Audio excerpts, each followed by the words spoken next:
years old. They find organic material with dinosaurs, sometimes frozen dinosaur bones, sometimes unfossilized dinosaur bones are found. Two Russian scientists dated dinosaur bones at less than 30,000 years old.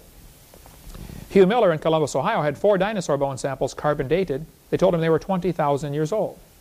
He didn't tell them they were dinosaur bones. If he would have said, this is a dinosaur bone and I want you to carbon date it, they would have said, oh, we can't date that because it's too old. See, they start with, this is a dinosaur bone, by the way, it's been replaced by minerals, but they start with the assumption that dinosaurs lived 70 million years ago. If I took this to a laboratory and said, would you please date this, they would say, oh, well, we'd have to use something other than carbon dating because this is too old for carbon dating. They've already decided what range it fits in. That's not how science ought to work. You ought to be able to say, well, let's just be open-minded about this. They can date the same sample 10 ways and get 10 different numbers. Okay? Here's the things to consider about carbon dating. If you date a sample of known age, I mean, you know how old it is, like a tree ring. Carbon dating doesn't work. If you date a sample of unknown age, it's assumed to work. It's not science, that's not common sense. As elements decay, they produce helium. One of the byproducts of carbon decay or radioactive decay of any kind is it produces helium gas, which, you know, unless you're in the ground where it can be trapped in a cave, it's going to escape into the atmosphere. The helium in the atmosphere indicates the Earth is not billions of years old, actually less than 2 million years old, just based on the helium content in the atmosphere. If radioactive decay has been going on for millions of years, there should be a lot more helium. Taking all factors into account, the helium escape mechanisms and everything, it's not more than 2 million years old. It's an excellent book if you want to get more in the go down deep stuff on carbon dating. You can get it through our bookstore if you want, or call icr.org. They have the book there. This guy said the rocks date the fossils, but the fossils date the rocks more accurately. But I'll tell you what, folks, the cheese done fell out of his sandwich. All right? He said they use its circularity is inherent in the derivation of timescales. They use circular reasoning. Specimen 10017 from the moon was divided into 6 pieces and dated many times. The ages ranged from 2.5 to 4.6 billion. Notice that's nearly a 500% error. It doesn't work. I talked to a J.P. Dawson in Oklahoma. He was the chief of engineering and operations for the Lunar and Earth Science Division at NASA in Houston. He said they worked on the lunar samples, including the Genesis rock. He told me they found ages from 10,000 years to several billion years in the same rock. So basically, you can kind of pick what you want. There's an excellent chapter in this book called Bones of Contention. The last chapter deals with what's called the dating game. It's hilarious to see how they change the dates to make them fit. You know, if any new evidence comes in, we'll just change the date and make it fit the theory.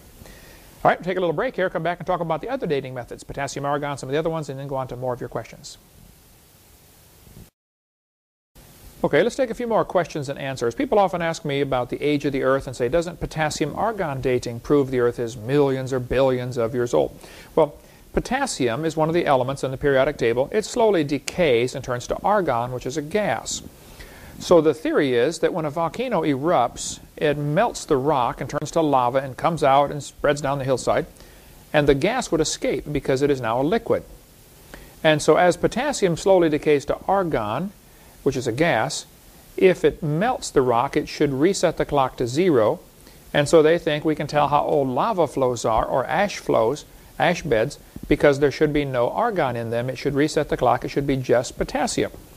Well, it sounds good in theory, but in practice, when you actually test it, it doesn't work, okay? It's true that potassium decays to argon. It has a half-life of about 1.3 billion years. It very, very slowly decays. Of course, nobody watched it for 1.3 billion years. They watched it for 3 or 4 days in the laboratory and estimated how long it would take for half of it to disappear. But let's assume the half-life is right, and that would be quite an assumption, but I don't argue that much with them. The fact is, when you actually test it, like the lava flows that were tested from New Zealand, this chart shows from the radioactive dating failure here article, about potassium-argon dates were given for a 1975 eruption at the very bottom of the list here, February 19th, and yet it was way off. It was 1 to 2, or a quarter of a million years old, and yet it was only 1975. 1949, a lava flow, they knew it erupted in 1949, yet it gave an age of a little less than a quarter million years old. So it just simply doesn't work. As much as 80% of the potassium in a small sample in an iron meteorite can be removed in distilled water in 4.5 hours. So we don't know that it actually resets the clock. This Canadian Journal of Earth Science article said, in conventional dating for potassium argon, it's common to discard ages which are substantially too high or too low compared with the rest of the group, or with other available data such as the geologic time scale. Oh, now here the truth comes out. Things are really dated by the geologic chart, not by just, potassium argon dating. We've been through that before. In Nature magazine, back in April of 1970, they gave another example where they had dated a layer of ash called the KBS tuff, named after K. Brenzenmeyer. This layer of ash was dated at between 212 and 230 million years old. I mean, for years, everybody had dated this layer of ash, and everybody agreed it's over 200 million years old. What they'll do is, if you look at the picture here, they will have different layers of ash that they will assign dates to. These are from volcanic eruptions, lava flows, or ash layers.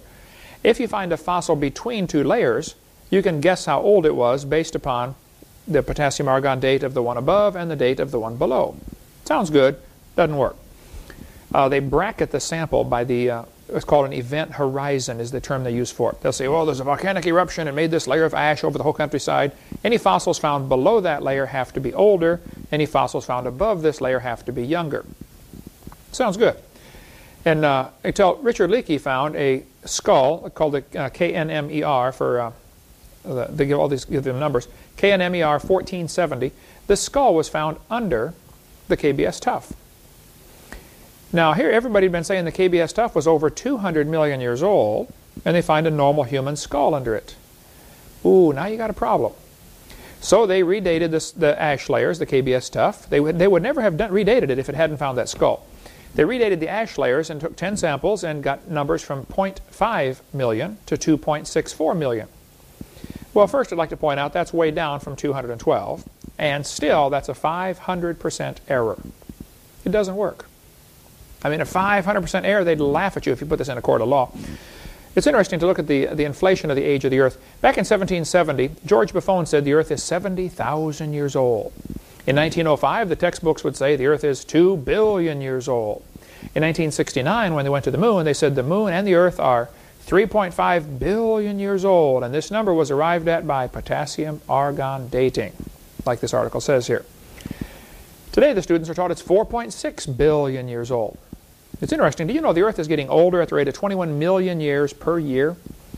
That's 40 years per minute. We're aging rapidly, folks, so it's silly. Here's the things to consider about potassium argon, or any dating method for that matter. Number one, wild dates are frequently obtained. They're not always consistent. They get all kinds of numbers. They pick the ones that they want based on the preconceived idea, which is based on the geologic column, which is dumb.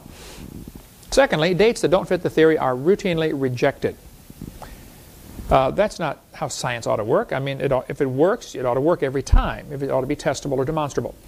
Number three, it's obvious any dating method is based on the assumptions that the original content can be known, that the decay rate never changes, that the sample's never been contaminated. And the fourth observation somebody needs to point out to these guys is all of these decay rates are based on a decline, downhill slide, not uphill. Potassium decays to argon. Carbon-14 decays. Everything is decaying. This is the opposite of evolution. They need something that's improving. This will go back to the concept we talk about on Seminar Part 4 of the 6 different meanings of the word evolution.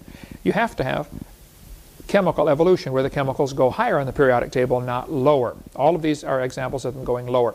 Mount St. Helens erupted. Many volcanoes erupt. For instance, Mount Etna erupted in Sicily back in 122 BC. It was a dated eruption. They had historical evidence for it.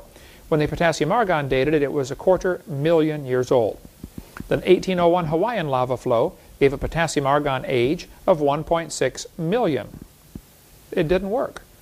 Another Hawaiian lava flow from 1959 gave an age of 8.5 million years old.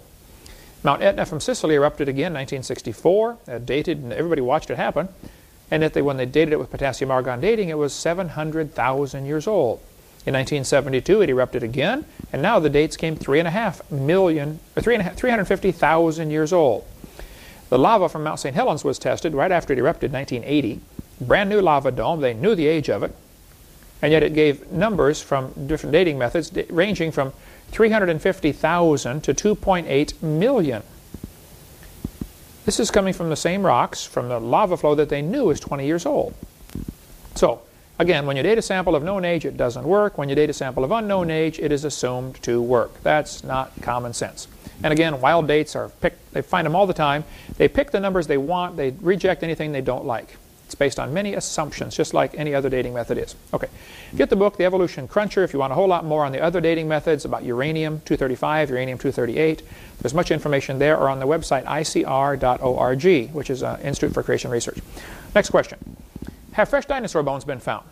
Absolutely yes, quite a few actually. Some frozen dinosaur bones were found in the book here, The Great Alaskan Dinosaur Adventure from Master Books in Arkansas.